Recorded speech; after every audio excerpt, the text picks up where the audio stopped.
Hello, this is Heather Hoffman, and I'm sharing a card today using a couple of the brand new Cyber Monday releases from Unity Stamp Company.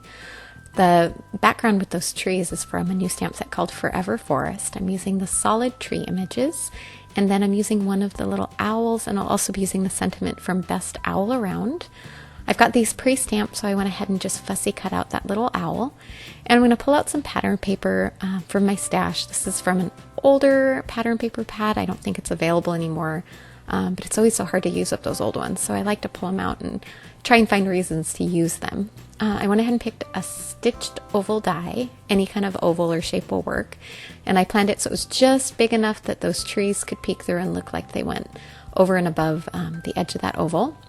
And then I die cut a window in my pattern paper, and I'm going to trim off a little bit off of that background piece of white paper just to make sure it doesn't poke out around the edges, and I can put the window over it and you can see the trees through, but not anything more. Now, since I have that on white cardstock, I wanted to soften the edges a little.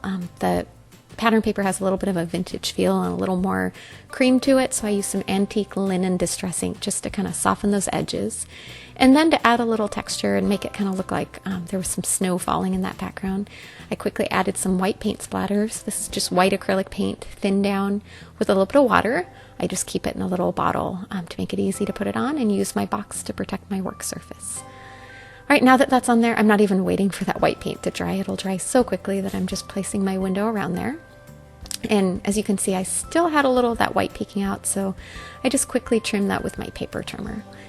I'm going to tuck that owl down in that bottom corner, but I wanted to just add a little tiny bit of shading and color with some simple Copic marker colors, nothing too fancy. I'll add the colors I used on the screen there in case you're curious which ones I used, but as you can see, it's only 4 colors, so pretty simple. And then when I tucked that owl down there, I decided I needed something kind of to ground him, something for him to stand on so he wasn't just floating in midair. So I grabbed a little more pattern paper out of that pack, and as you can see, as I tuck it on there, yeah, it needed a little bit of white paper to help it pop and kind of separate that line. So I'm going to add a thin little bit of just a scrap of white cardstock that I have there, and I can just tuck it behind and then trim the extra off. And then I'm still going to trim just a little more off that piece. It just went up a little higher than I wanted, so I'll just kind of keep trimming it until I'm happy with it. But I think that's about right. It's just barely covering the bottom of that oval. All right.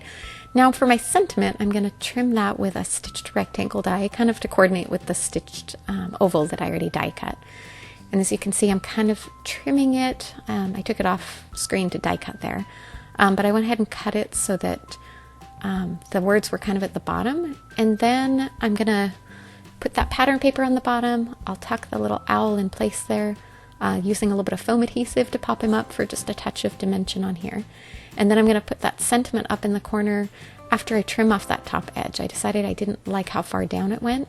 So even though it's stitched around the 3 sides, I just trimmed off that extra on the top so I could fit it on there. Kind of played with where I wanted to put it, and in the end I ended up doing that top left corner, also with foam adhesive.